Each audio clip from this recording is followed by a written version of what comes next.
రాష్ట్రం వర్సెస్ రాజ్ భవన్ వివాదాలకు చెక్ పెడుతూ సుప్రీంకోర్టు చారిత్రక తీర్పిచ్చింది.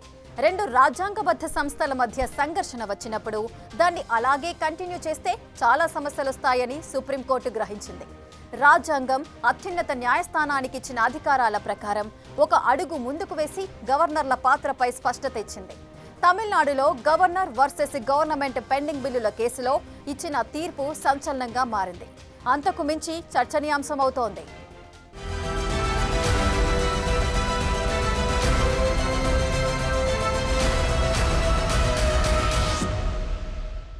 రాజ్యాంగం ఎంత మంచిదైనా దాన్ని అమలు చేసే పాలకుడు చెడ్డవాడైతే అది చెడు ఫలితాలనే ఇస్తుంది. రాజ్యాంగం ఎంత చెడ్డదైనా దాన్ని అమలు చేసే పాలకుడు మంచివాడైతే అది మంచి ఫలితాలిస్తుంది. Doctor BR Ambedkar. రైట్, చూశారుగా రాజ్యాంగ నిర్మాత డాక్టర్ బిఆర్ అంబేద్కర్ చెప్పిన మాటలు. రాజ్యాంగ నిర్మాత చెప్పింది 100% నిజం. రాయడంతోనే పని అయిపోలేదు. దాన్ని పకడ్బందీగా ప్రజాస్వామ్యానికి మేలు చేసేలా, ప్రజల కష్టాలు తీర్చేలా అమలు చేయడం కూడా ముఖ్యమే. కానీ కొన్ని రాష్ట్రాల్లో కొన్ని సందర్భాల్లో ఇది సాధ్యపడడం లేదు. రాజ్యాంగం చెప్పిన మాటల అర్థాన్ని వేర్వేరుగా అన్వయించుకోవడంతో సమస్య వస్తోంది. ఇప్పుడు ఈ మ్యాటర్ ఎందుకంటే రాజ్ భవన్ అధికారాలు, నిర్ణయాలపై సుప్రీంకోర్టు ఫస్ట్ టైం ఒక అడుగు ముందుకు వేసి హిస్టారికల్ జడ్జిమెంట్ ఇచ్చింది. తమిళనాడులో Stalin versus governor RN Ravikumar pending బిల్లుల విషయంపై ఈ తీర్పు వచ్చింది. అంబేద్కర్ చెప్పిన మాటలు కూడా ధర్మాసనం ప్రస్తావించింది. గవర్నమెంట్ వర్సెస్ గవర్నమెంట్ ఇష్యూస్కు సుప్రీంకోర్టు ఫుల్ స్టాప్ పెట్టింది.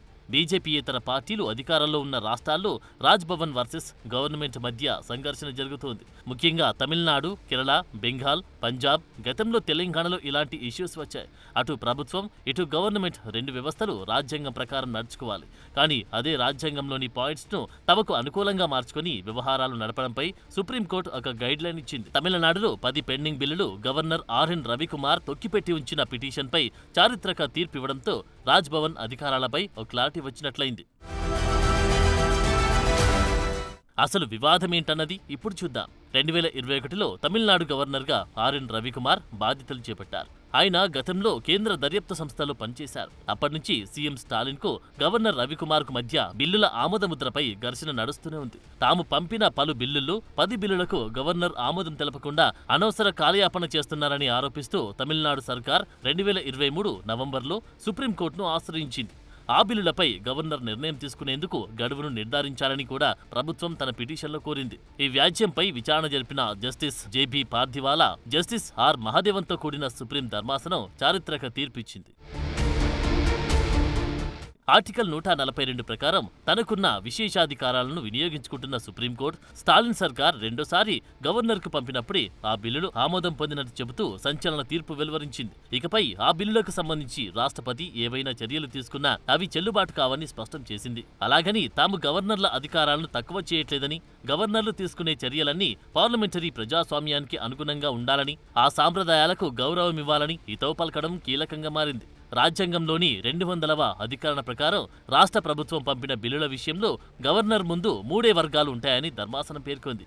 1 ఆయా బిల్లులను ఆమోదించడం, 2 వాటిని పెండింగ్లో ఉంచి ప్రభుత్వం నుంచి వివరణ కోరడం, 3 ఏదైనా బిల్లులు రాజ్యాంగానికి, ఆదేశ సూత్రాలకు లేదా ప్రభుత్వ విధానాలకు వ్యతిరేకంగా ఉందని భావిస్తే దాన్ని రాష్ట్రపతి పరిశీలనకు పంపడం అని సుప్రీం గుర్తుకు చేసింది. ఒకవేళ బిల్లుకు సమ్మతి తెలపకూడదని భావిస్తే గవర్నర్ దాన్ని తన వద్ద పెట్టుకోకూడదని పునఃపరిశీలించాలని కోరుతూ తప్పనిసరిగా అసెంబ్లీకి తిప్పి పంపాలని స్పష్టం చేసింది. శాసనసభ దాన్ని మరోసారి యథాతథంగా ఆమోదించి మళ్లీ గవర్నర్ వద్దకు పంపితే దానికి సమ్మతి తెలపడం మినహా గత్యంతరం లేదని, దాన్ని పెండింగ్లో పెట్టలేరని, రాష్ట్రపతి పరిశీలనకు పంపలేరని తేల్చి చెప్పింది.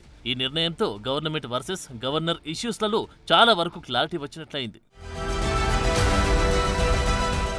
బిల్లులపై నిర్ణయం తీసుకోవడానికి సంబంధించి ఆర్టికల్ 200లో నిర్దిష్ట కాలపరిమితి అంటూ లేనంత మాత్రాన గవర్నర్ వాటిపై ఏ నిర్ణయం తీసుకోకుండా కాలయాపన చేసి పాలనా యంత్రాంగానికి అడ్డంకిగా నిలవరాదన్నది సుప్రీం. అసెంబ్లీ ఆమోదించిన బిల్లులపై గవర్నర్ ఏ నిర్ణయం తీసుకోకపోతే అవి ఉత్త కాగితాలుగా మిగిలిపోతాయన్నది. గవర్నర్ ఏదైనా బిల్లును పెండింగ్లో ఉంచడానికి, ఆమోదించడానికి 1 నుండి 3 నెలలు గడువుగా నిర్ణయించినట్టు సుప్రీం చెప్పడంతో పెండింగ్ బిల్లుల వివాదానికి ఒక మార్గం సుగమమైంది. తాజా తీర్పుతో ఏ రాష్ట్రంలోనూ బిల్లులు రాజ్భవన్లో పెండింగ్లో పడే ఛాన్స్ ఉండదు.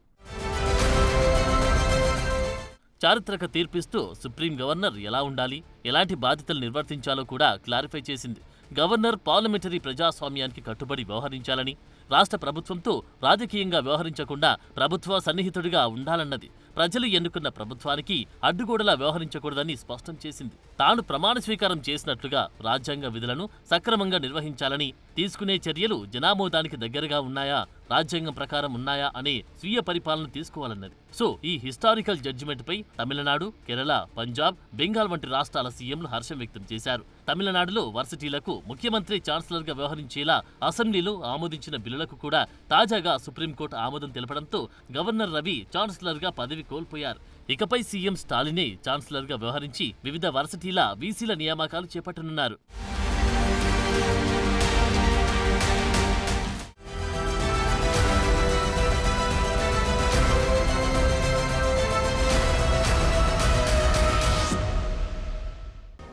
రాజ్యాంగబద్ధంగా రాష్ట్రంలో ముఖ్య కార్యనిర్వహణాధికారి గవర్నర్. రాజ్ భవన్ రాజకీయాలకు అతీతంగా స్వాతంత్రంగా రాజ్యాంగబద్ధంగా ఉండాల్సిన వ్యవస్థ. అయితే ఇది రాజకీయ పునరావాస కేంద్రంగా మారిందన్న విమర్శలు రోజురోజుకు పెరిగాయి. కేంద్రంలో ప్రభుత్వం మారినప్పుడల్లా రాష్ట్రాల్లో గవర్నర్లను మార్చడం కూడా పెద్ద చర్చకే దారితీసింది. కేంద్రంలో ఒక పార్టీ అధికారంలో ఉండి రాష్ట్రాల్లో మరో పార్టీ అధికారంలో ఉన్నప్పుడు సంఘర్షణ పెరుగుతోంది. మరి వీటికి ఇప్పుడు చెక్ పడినట్లేనా?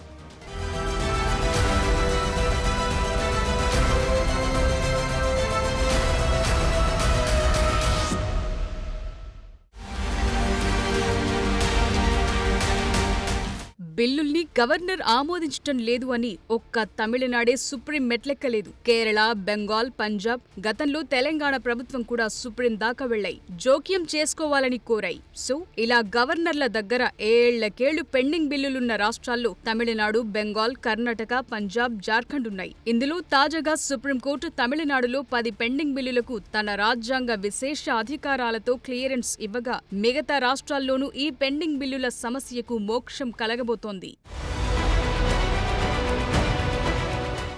నిజానికి ఏదైనా రాష్ట్ర అసెంబ్లీ పాస్ చేసిన బిల్లులకు గవర్నర్ ఆమోదం తెలపటంపై రాజ్యాంగంలో స్పష్టత ఉంది. అవేంటన్నది ఇప్పుడు చూద్దాం.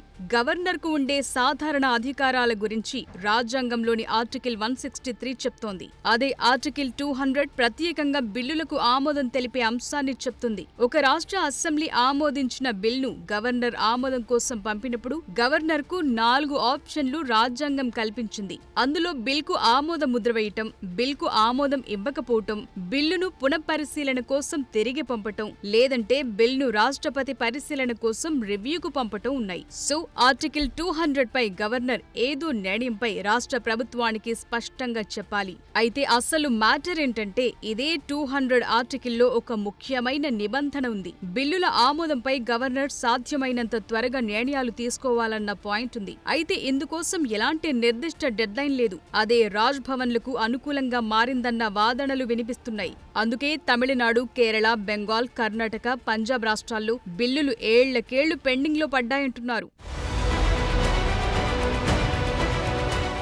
బెంగాల్ అసెంబ్లీలో 2016 నుంచి పాస్ అయిన బిల్లుల్లో 23 ఇలాగే అప్పటి నుంచి పెండింగ్లో ఉన్నాయి. ఇందులో అపరాజిత బిల్ అంటే రేపిస్టులకు మరణదండనకు సంబంధించింది. అలాగే మూకదాడులకు వ్యతిరేకంగా బిల్స్ ఉన్నాయి. కర్ణాటకలో 11 బిల్లులు పెండింగ్లో ఉన్నాయి. ఇందులో 7 గవర్నర్ క్లారిఫికేషన్ కోసం తిప్పిపంపారు. పంజాబ్లో ఆ ప్రభుత్వం వచ్చాక 3 బిల్లులు పెండింగ్లో పడ్డాయి. జార్ఖండ్లో 3 బిల్లులు గవర్నర్ దగ్గర పెండింగ్లో ఉన్నాయి. అంతకుముందు కేసీఆర్ హయాంలోనూ నాటి తెలంగాణ గవర్నర్ గా పనిచేసిన తమిళిసై సౌందరరాజన్ వద్ద 10కి పైగా కీలక బిల్లులు పెండింగ్లో ఉన్నాయని, వాటిలో 7 బిల్లులను అసెంబ్లీ ఆమోదించి 2022 సెప్టెంబర్లో గవర్నర్ ఆమోదం కోసం పంపిందని, వాటికి మోక్షం లేకుండా పోయిందని సుప్రీంలో తెలంగాణ వాదించింది. ఆ తరువాత వాటికి క్లియరెన్స్ వచ్చింది. తాజాగా సుప్రీం తీర్పుతో తమిళనాడులో పెండింగ్లో ఉన్న 10 బిల్లులకు మోక్షం కలిగింది.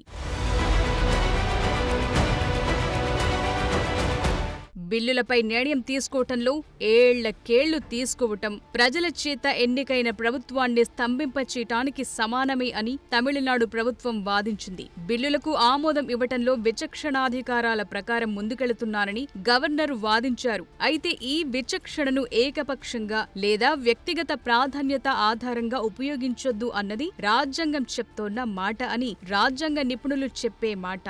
సో ఎలా అన్వయించుకుంటే అలా అన్నమాట. నిజానికి ఇదే పెండింగ్ బిల్లుల మ్యాటర్పై గతంలో సుప్రీంకోర్టు అరుణాచల్ ప్రదేశ్ అసెంబ్లీ కేసులో 2016లో మైల్ స్టోన్ జడ్జిమెంట్ ఇచ్చింది. బిల్లులను నిరవధికంగా పెండింగ్ లో పెట్టలేరు, దాన్ని అసెంబ్లీకి క్లారిఫికేషన్ కోసం తిరిగి పంపాలని, సవరణలకు సిఫారసు కూడా చేయొచ్చంది సుప్రీంకోర్టు. ఇప్పుడు ఒక అడుగు ముందుకేసి రాజ్యాంగంలోని ఆర్టికల్ 142 కింద కోర్టు అధికారాలను వినియోగించి 3 నెలల్లో రాజ్ భవన్ పెండింగ్ బిల్లుల్ని క్లియర్ చేయాల్సిందే అంది. ఆర్టికల్ 142 సుప్రీంకోర్టుకు ఒక ప్రత్యేక అధికారాన్నిచ్చింది. అదేంటంటే కొన్నిసార్లు చట్టం లేదా శాసన వ్యవస్థ పరిష్కారాన్ని అందించని పక్షంలో పూర్తి న్యాయం చేసేలా కేసు వాస్తవాలను పరిగణలోకి తీసుకుని వివాదాన్ని ముగించటానికి సుప్రీం తన పరిధిని విస్తరించి తీర్పివచ్చు. ఇప్పుడు తమిళనాడు గవర్నర్ పెండింగ్ బిల్లుల విషయంలో సుప్రీంకోర్టు రాజ్యాంగంలోని ఆర్టికల్ 142 ప్రయోగించి జడ్జిమెంట్ ఇచ్చింది.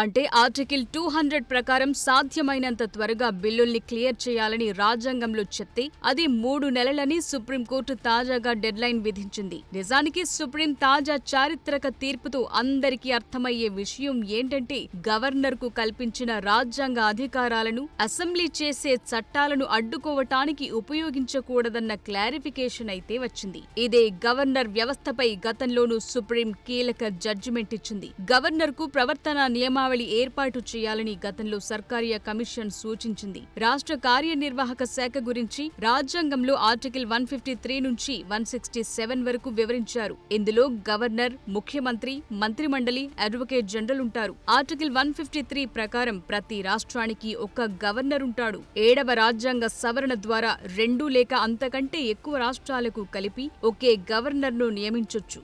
ఆర్టికల్ 155 ప్రకారం గవర్నర్లను ప్రధానమంత్రి, మంత్రిమండలి సూచన మేరకు రాష్ట్రపతి నియమిస్తారు.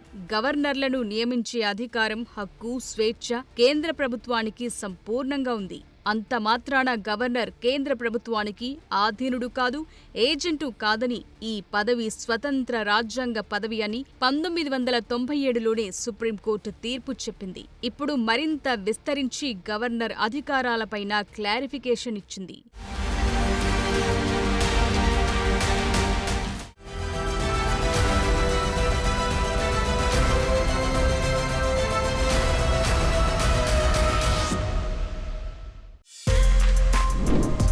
For more videos like this, subscribe Big TV channel.